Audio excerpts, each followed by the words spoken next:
This is a 23-foot boat that fits into my garage. Everything that I need to put this boat together is right in these boxes. Let me show you what it is. Not all these boxes are for the boat. Some of these are other projects, but these big boxes behind it, that's what we need. Which one do I grab though? That's the question.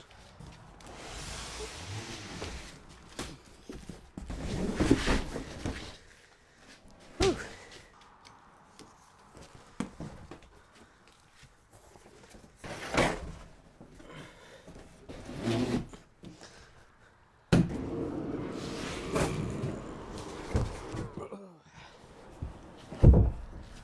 If you're confused about what this is actually a piece of a pontoon boat that I'm gonna build. This is from PontoonWholesalers.com. They make these third pontoon kits that you can install on a pontoon themselves, and that will convert it into a tri-toon. One of the major benefits of Pontoon Wholesalers is that they deliver your pontoon directly to your front door, even if you live in a residential area, right to your doorstep, everything you need for it. I did this to my first pontoon boat I ever rebuilt. It was a normal pontoon boat that I added a lot of weight to, and I needed something else to make it float better. And I came across Pontoon Wholesalers. They sell kits made for whatever kind of pontoon you have that will install right onto your pontoon in less than 4 hours. And when I installed it by myself, I did it in less than 2. Very easy to install, easy DIY project for anyone to do. I needed a third pontoon to help with my flotation and buoyancy issues. I was sitting way too low in the water, and that was causing problems with me running and getting up to normal speed. This helps with a lot of different things. It reduces drag on your pontoons. It also improves your performance. Better turning radius. Zero maintenance, so you won't get barnacles on it if you live in the salt water. It won't corrode because this is made out of a polyplastic that is very tough. Tougher than aluminum. You won't be able to get dents on it.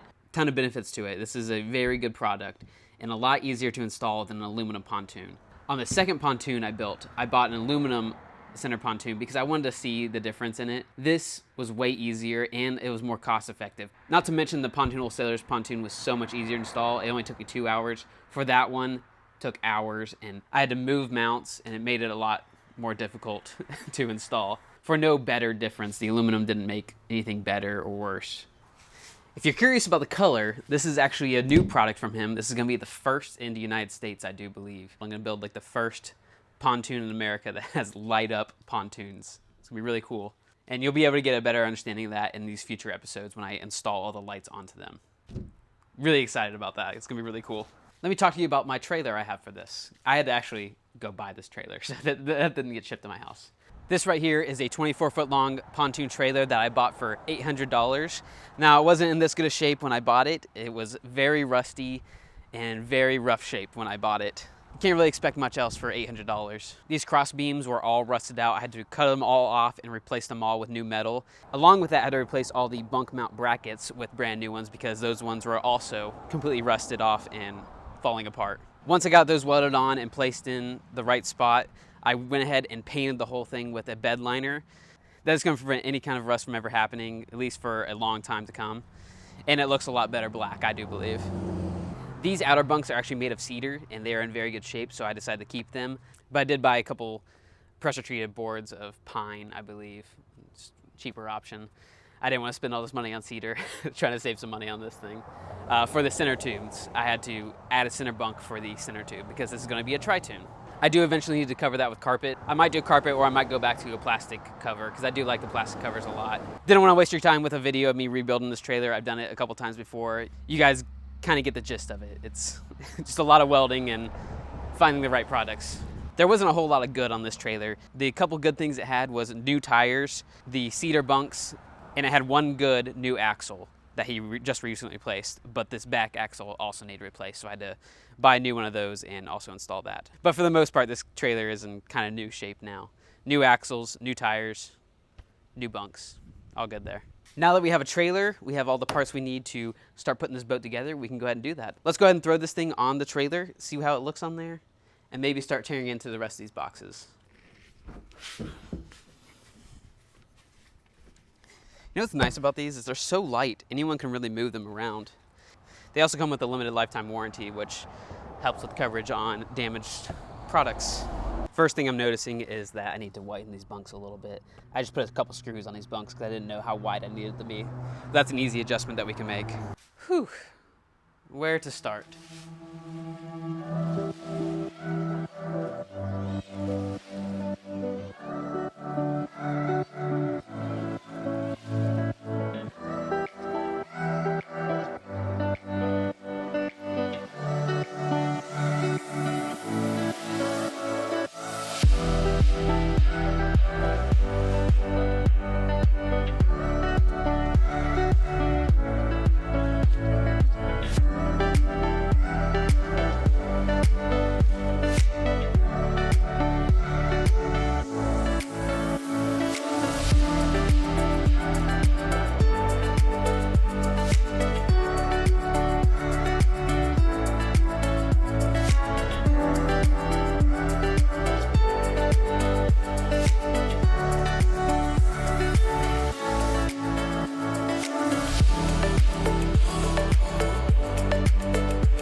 currently 10:30 out here.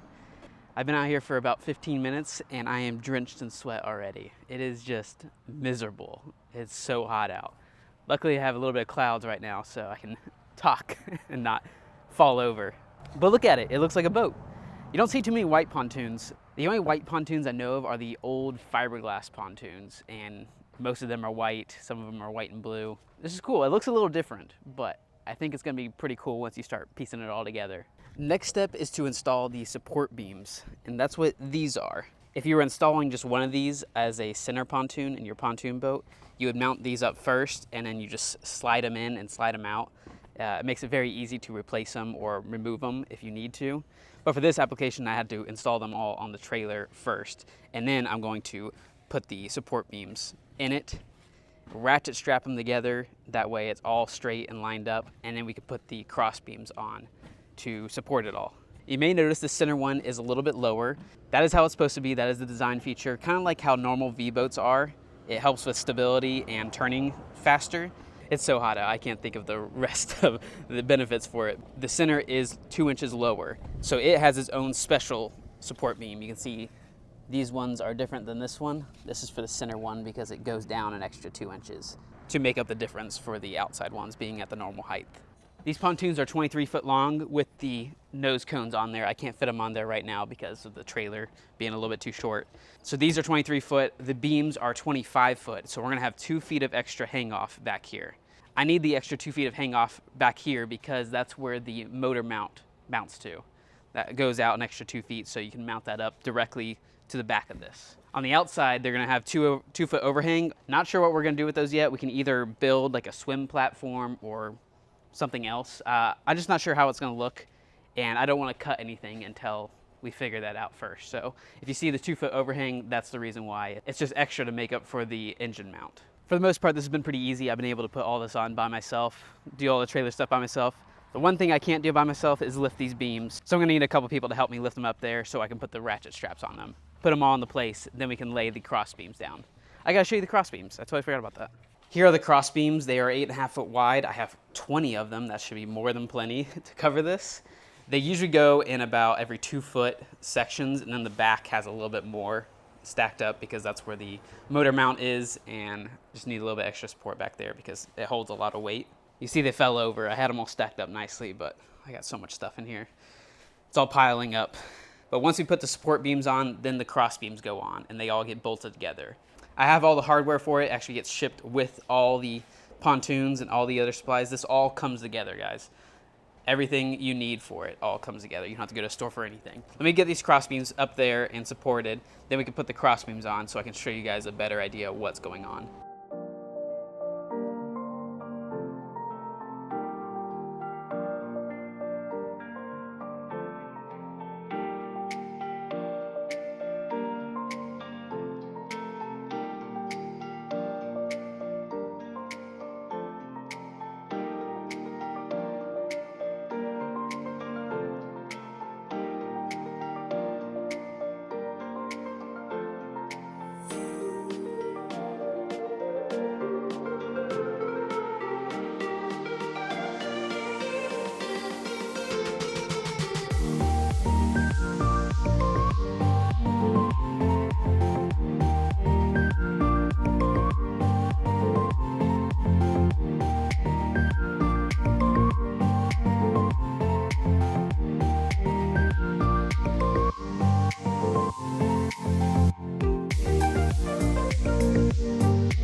Support beams are up and mounted in place. I asked my parents to help me with that. Just lift it up and slide it right in. It was pretty easy. It fit right in. I used a couple straps to kind of push it together fully because it did bow a little bit in the long ways. But the only reason they would bow is because they're 25 feet long. That's pretty long. They're obviously going to bow a little bit. But once you put some straps on them, tighten it up, and they are completely straight again. Slid right in. Straps aren't really super necessary once you get them in there, but nice to have just in case the wind picks up. Don't want them falling back down. Now for the difficult part is all these cross bracings. I have 20 of them, and if I do the math correctly, that is 120 bolts and holes I have to drill. I actually have to drill 240 holes because holes in the cross bracings and then holes in the support beams too. So around 240 holes. It's gonna be a while. So far, I've only mounted up the front beam, this one, and the rear beam, which is this one. The reason I'm doing that is because I'm waiting for my flooring to come in. I want to double check all these measurements. I spent probably an hour measuring every single one of these, getting them all right and in the right spot. And then I decided I need to wait for the flooring because I just don't want to have to re-drill all these holes again if the flooring is a little messed up. I don't want to have to drill these holes again if the flooring is a little off and I put the bracings in the wrong spot so where the floorings won't drill into it. Because I need the flooring to like butt up perfectly on top of these to be able to drill them in and hold them in. I just want to do this once. I don't want to have to drill these holes multiple times. Drilling all these holes is going to take forever because I have to take off each one by one, get the measurements right on these, put it back on, and then mark them on the support beams and then drill those again, and then put all the bolts in. It's not hard, it's just very time consuming, so I probably won't record much of that just because it's going to take forever. Pretty repetitive. But just so you guys know, I'm waiting for the flooring to come in before I mount these up fully.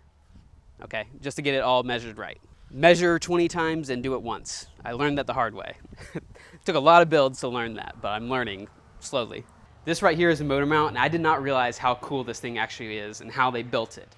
They built it to withstand 115 horsepower motor, so you can put it all the way up to that onto your pontoon. But the thing that makes this thing really cool is it's fully modular, just like the pontoons themselves. It just slides in and out and then it bolts in. So let me show you. I didn't notice this at first. I just thought it was really cool when I figured it out. Is you see this cutout right here? These actually line up perfectly with the center support beam. So it lines in like that and up. So all I have to do is just slide it in and then bolt it up. And it's that simple. Way more simple than an actual pontoon boat, where you have to hold it up and a ton of bolts into it. All the holes are already drilled so you know where to put them, and it has these spacer pieces already mounted in there. So all I have to do is just lift it up and slide it in. Let's see if it's that easy. I haven't tried it yet, so we're gonna see. It's super light. It's so light.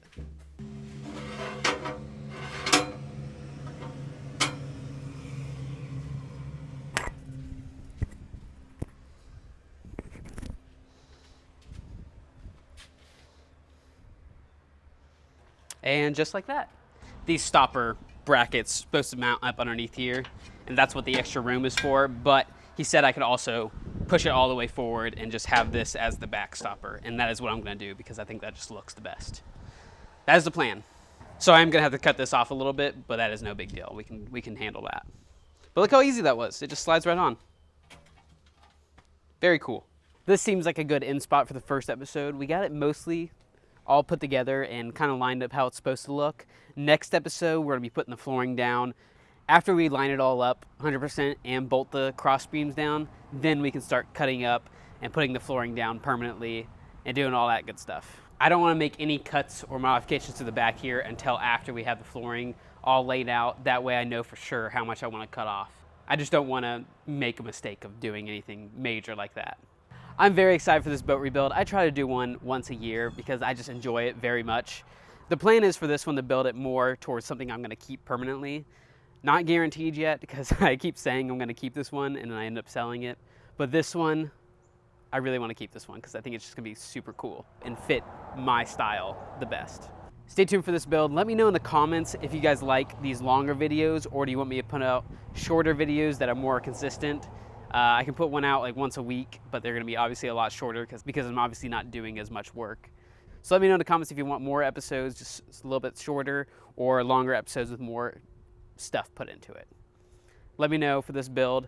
Thank you so much for watching, and big thank you to Pontoon Wholesalers for sending this out so I can show it off for you guys. Show how cool and easy it is to build your own pontoon or add a center pontoon to your already existing pontoon. Huge thank you to them. We'll be talking more about all that in these upcoming videos and what more we can do with this. Thank you so much for watching. I will catch you in the next episode.